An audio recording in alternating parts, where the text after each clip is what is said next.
Thanks, everyone, for joining us, the Project Censored radio show. We're very glad right now to be joined by Daniel Delgado, who is a Quechua and Jewish writer and student rabbi. He is a former editor of Earth First Journal and the author of a chapter in The Sacred Earth, Jewish Perspectives on Our Planet. He also writes fiction and works on tabletop role-playing games. Daniel, thanks so much for joining us. Thanks for having me.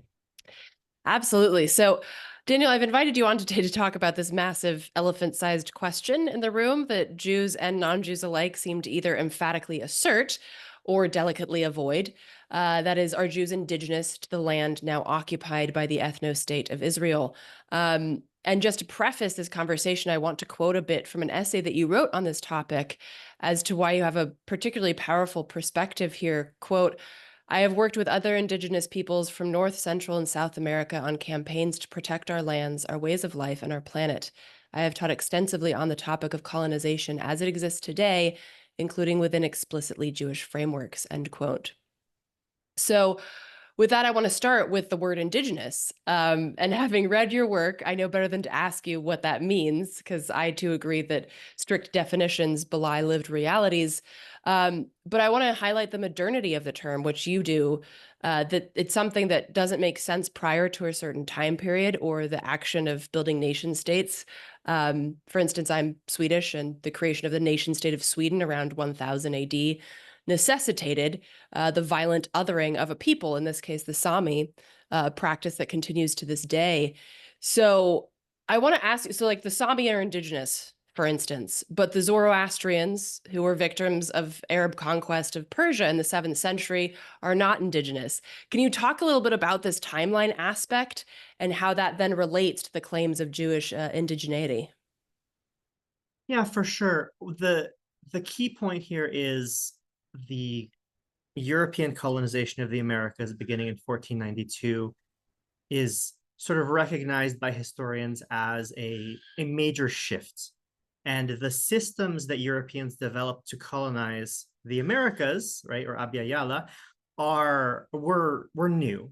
And they were systems that played into the development of all of these systems that then sort of came to characterize modernity, white supremacy, capitalism, these things that are now part of the air we breathe were under development at that time, and they were new things. And so just like it's anachronistic to back project capitalism into the Middle Ages, even though there are things that might resemble capitalist structures, it's not capitalism as we have it. It's the same with colonization. So even though we've had things like conquest and we've had population resettlement, these particular systems of colonization developed by Europeans are unique and are now pervasive, right? And that's the context that the term indigenous or the concept indigenous comes out of.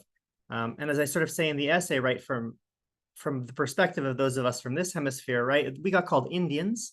And that was turned into a real social and legal category that only came to exist because we were colonized. Because before we were colonized, we belonged to our pueblos or our tribes or our nations or some combination. And then we had our neighbors and we were all people. Indian as a category, indigenous as a category had no meaning. So that's why when we use this term, we need to be aware that we're referring to something that exists in some sort of relationship with colonization, which is a modern phenomenon. Right. And I also want to, with that, highlight, as you do, with the importance of power over geography. You know, using my family as another example, my mother's family has been in the same part of Sweden for probably like 1,000 years, but I'm not indigenous. I have roots there. There's a massive difference. And to me, the claim of Jewish indigeneity feels a bit like in the movie Get Out, where they say it's so in to be Black right now. It just feels like very in for people to claim to be indigenous, but only for people who aren't, because it's just like fun for them to put this costume on. But as you put in your essay, indigenous and settler are not identities or awards or punishments. They're labels describing relationships with positionalities of power. Could you talk about that distinction between the power aspect and just geography? Like, oh, we've been here forever. Sure. So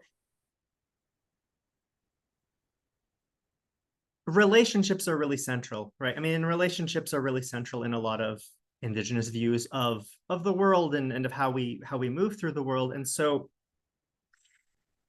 what creates the concept of settler and indigenous is the onset of colonization, right? You can have many peoples inhabiting a place. You can have peoples moving in and out of that place, and you can have conquest. But once you have the creation of this category of the settler or the colonizer who comes in and who establishes their control over the land and over the people and creates some kind of system in which this class has power and this other class of people does not, right? Then you're getting at these colonial dynamics. And so that's what creates this idea. And what maintains the existence of settlers and natives is the persistence of those structures. So in a true post-colonial context, we wouldn't need terms like indigenous anymore either. We might retain them in language, right? Because of course, language is we keep the terms we've used in the past and we give them new meanings. But as we use those terms now, there's only settlers if there's settler power structures. There's a settler if they are someone who has this privilege and this systemic power in a place that their ancestors migrated to, and they gain that power historically and in the present day by marginalizing, by displacing, by othering the people who were there first. And then the relationships, the pre-existing relationships are part of what goes into indigeneity as well, right? The sort of consistent relationship with the land and with the history in the land. And again, you can pick out individual pieces of that. And, you know, as if we get into talking more about the Jewish case specifically, like there's part of what makes it a tough one is that there are many elements of Jewish relationship with this particular land that share things in common with indigenous relationships with their native lands. But we sort of need to look at the overall picture of the relationships involved and not get really reductive in the same way that a lot of people will come in and say, well, indigenous just means the first people originally from a place. And so the Sami are not indigenous because they came in, right? It's like it's an attempt to obscure these very real power relationships. And the history of the term indigenous peoples in this context, it is a movement term. It is a term that was adopted by indigenous peoples from different continents in order to organize around commonalities of experience of resistance to colonization. So it isn't just an abstraction or academic, like this is what the term was developed to mean. It was developed to mean something we have in common, even though over here we get called Indians, over there you're getting called Aborigines, over there you're getting called natives, whatever it is we're getting called, we have this shared experience of persistence, right? Of persistence, even though there's this colonization. Yeah, absolutely. And as you mentioned, I want to get into the Eretz Israel, the land of Israel, and how that's necessarily different from the nation state, the Medinat Israel. And I was wondering if you could talk a little bit about that and how it kind of gets a lot of Jews or non-Jews as well can get confused by that relationship that, I mean, I just speaking for myself, you grow up hearing about Israel and our connection to it, even though I'm not really connected to it. Could you talk a little bit about like how this gums up the works a bit? Right, like with the terminology is incredibly complicated, right? So in the Torah, Yisrael is a person and is then the term used for the descendants of that person who then constitute like the what we might call the nation, like the people, right? And not nation in the nation state sense, but in the sense of like this is the people of Yisrael. And for most of Jewish history, when you say Yisrael or anglicized Israel, what you mean is that people who have been a diasporic people for 2,000 years. And I am in the camp, I would say we are still a diasporic people, like regardless of the existence of a state that claims to be a Jewish state. And then there's Eretz Yisrael, which is the land of Yisrael. And in the classical Jewish understanding, Eretz Yisrael is it's an imagined space. There is a specific land, but the way that the term is used, it's like a reference to a past land and a future land, and also wrapped up with these ideas of redemption and the world perfected, and the relationships with the land are tied up with this idea of a future perfection. What's then happened is that, with the development of Zionism, Zionism reread many Jewish texts and reinterpreted many Jewish texts as being about the in the present day establishment of a nation state on the Euro-colonial model. And I know that a lot of people want to push back on the Euro-colonial part, but it's very clear in the early Zionist writings that they are very explicitly mimicking Euro-colonial nation building. That's the project.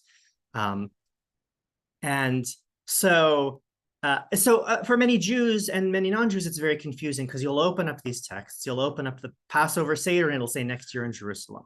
You'll open up you'll go into a synagogue on Shabbat and it'll say something about Zion, or it'll say something about Jerusalem. And it's very easy to read that as a Zionist declaration and a Zionist aspiration. And for many Jews, it is. But for most of Jewish history, it was not. So we have these competing narratives about even how the land is defined and what our relationship with it is. I don't know if that answers the question, or if it just complicates it further.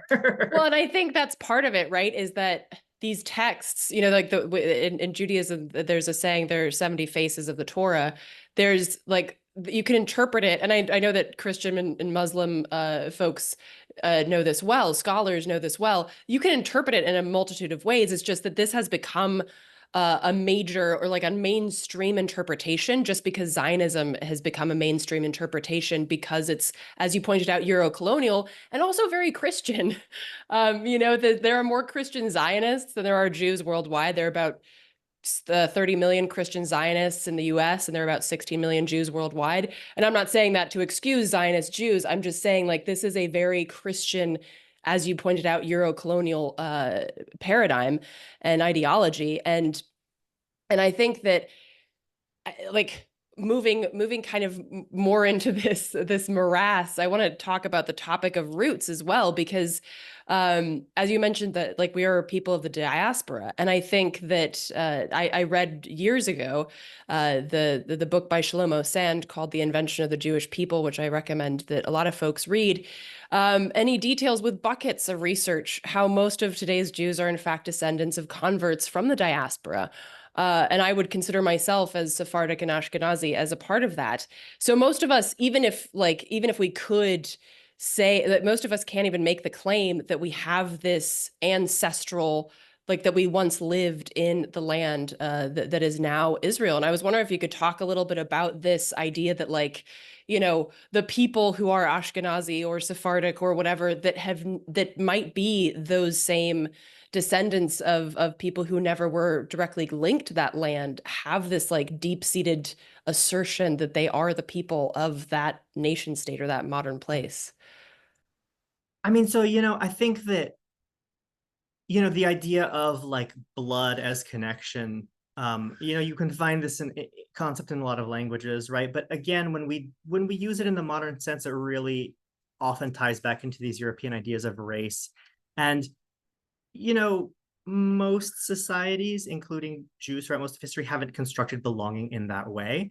And so when someone converts into Judaism, their Hebrew name, they take on as their parents Abraham and Sarah, who are the archetypal first Jews. The idea being, right, that there's this peopleness and there's this belonging.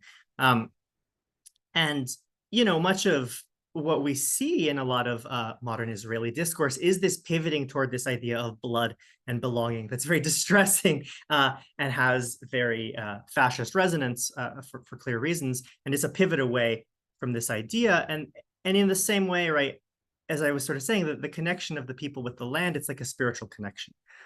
It's not, I wrote about this in my essay in The Sacred Earth. The Jewish relationship with land traditionally is very allergic to the idea of ownership and control. And what distinguishes Zionism in its idea of what a Jewish relationship with land means is there's this idea of controlling the land, determining who settles, where they settle, what activities taking place on the land in a very authoritarian, hierarchical way. that of course has catastrophic consequences for non-Jews and for the land, right? And I would argue for the Jewish people as well. So again, I think I lost the thread of your original question, but the idea of belonging to the land, right? There is a very deep Jewish idea here, and there is a very long history of Jews dwelling in the land. And, we can get in, there are many Palestinian and, Jewish writers who have written about different ways that Palestine can be free. That's not some sort of imagined nightmare Zionist fantasy of all Jews being driven away, right? There are many ways that different peoples can inhabit the same space. But again, when we talk about colonization, we're talking about relationships, like who controls land, who controls belonging, who controls access to structures of power. And this structures that Israeli society are set up upon are really coming out of these European ideas of how land should be controlled. And so it hurts me to see that referenced as the actualization of an ancient Jewish connection with this land, because that connection is very real to me.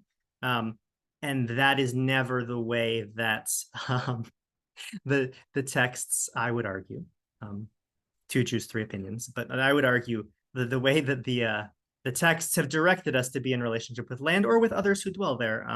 And certainly the blood argument is, I try to stay away from the blood argument because I think that it's a diversion, because I think, someone else can bring in another study and say, well, X, Y, and Z claim about Palestinians. And, oh, no, this is the claim about Jews. And I want to keep DNA away from all of us, because I think once any people in a vulnerable position vis-a-vis white supremacy, which includes Jews and Arabs, start to get into them analyzing our DNA, I don't think it's going to end well for any of us. So I try to steer the conversation away from that. That's a very good point. Yes. And I think that, as you were talking, I was thinking of like how often in US history alone, which we have this country hasn't been around that long, just in the history of this country, like how, blood quantum and all of this like has been used as a fascistic tool against non-whites. So you make a very good point there. And with that, I actually appreciated that in your essay, you mentioned this as well, as the question as to whether Jews are white. And I remember talking to my father about this, who's a professor and historian. And he said it depends on who you ask, because in the South, and you write about this, the Jews were given rights as whites, and many Jews owned slaves and had plantations. In the North, it was different. And even when my dad was growing up, him and his father were not allowed to stay at certain inns because they were Hebrew. So there's also this aspect of like allowing the oppressor to define you versus defining ourselves. And to me, I've always recognized myself as white, but not just because I'm Swedish, but also because I have not experienced my Judaism as something other than as connected to the whiteness in terms of the system that I live in. And so I'm wondering if you could talk a little bit about like how, this allowing of the oppressor to define who you are, versus defining ourselves, and not least of all, how that relates to Zionism. Oh, wow. Okay. So yes, absolutely. Right. There are so many people who want to tell Jews who's Jewish and who's not Jewish. And there's this very intense push in sort of post-Enlightenment European cultures, including, right, the United States, to define different peoples through one of the rubrics that's been set up by colonization. So are you a race? Are you a religion? Are you a state? Are you a club? Like, what are you, right? And it's the classic question, like, what are you? And I would recommend Daniel Boyarin's book, The No State Solution, because he goes through all of these different ones where he's like, okay, so what is the Jews? Are the Jews a race? No. And he goes through them and says, well, because these are all European categories. And even the ones that seem to benefit us at certain times, will often be turned against us. And in this book, he talks about how the categorization of Judaism as a religion often is used for anti-Semitic legislation in Europe, because they say, well, if you behave in these practices, you're stealing your children's right to later choose the religion of Christianity, which doesn't understand the framework of belonging, right? And for Native people in North America, right, it's like the federal government is really interested in, okay, are you a federally recognized tribe, or are you a race, or what are you? And all of us sort of traditional peoples have our ways of defining ourselves. That said, as you point out, I think it is important to recognize the way that those belonging intersect with the structures imposed on us by the colonial systems we live in. So we do have white Jews and Jews of color, because race is a social reality throughout the world now, right? And we do have Jews who practice religions that aren't Judaism, right? And that those are things, in as much as religion is like a weird Christian category, like it's a category that makes sense to us when we speak in English. So we do need to be aware of that. And it's sort of, it brings me back to something you mentioned earlier that I wanted to circle back to, about how it's like kind of trendy to claim to be Indigenous for the people who, especially for people who haven't actually been experiencing persecution, to keep their Indigenous cultures alive and keep the connection with the ancestors and the land and the customs. And that in itself is a structure of settler colonialism. There's a very long history of settlers claiming the label of Indigenous when it suits them, and doing that as a move, in fact, to take away power from Indigenous people. There's a lot been written about this. The term is settler move to innocence. It's one of many settler moves to innocence, in which settlers find a way to say, no, I'm not really a settler. Actually, I'm this other thing. And what really gets me about so much of the Zionist claim of Jewish indigeneity is it's utterly disconnected from the actual community of Indigenous peoples. And you can really see it. You can really see who is claiming it as a way to be like, you can't accuse me of something. But are they really involved in doing decolonial work, like with different communities, right? Like in most cases, they're not. And again, caveat, there are other Native Jews, there are Native Jewish Zionists, there are Native Jews who disagree with me about these things. I'm not necessarily talking about those people specifically, but I'm talking about the larger trend that I see when this claim gets brought up. It's almost always a claim that gets brought up to the claim that Jews are Indigenous is almost always brought up to absolve Zionists from, and especially Israel, from accusations of colonialism and occupation and genocide, or to invalidate somehow Palestinian claims to land and to indigenousness. And it doesn't wash. It's pretty transparent if you have the framework, but most people don't. Most non-Native people don't, which is why it's such an effective propagandizing tool, as it's really easy to confuse people, and it's really easy to make especially non-Jews question, like, oh, am I being anti-Semitic if I attempt to refute this claim of Jewish indigeneity? I don't know enough about Jews or natives to really assess this, right? There's a reason it's such a popular rhetorical trick, because it's a really cheap shot that can be hard to tease apart. Yeah, absolutely. Thank you for bringing that up, because as somebody who has experienced like legitimate anti-Semitism, that it makes me so angry when somebody claims that talking about Palestine or from the river to the sea or whatever is anti-Semitic. It is just so mind-bogglingly infuriating. And as you say, it's a very effective tool, and it is important to be aware of these tools that the colonialists have, both past and present. And I wanted to, wrapping up here, I wanted to get a bit more like explicitly personal. Of course, all of this is personal, but as somebody who is Indigenous and Jewish, I'm curious what kind of hope, if any, that you have for the kind of extreme splintering that's happening in our community right now, of those who fight for liberation and those who fight for colonialism.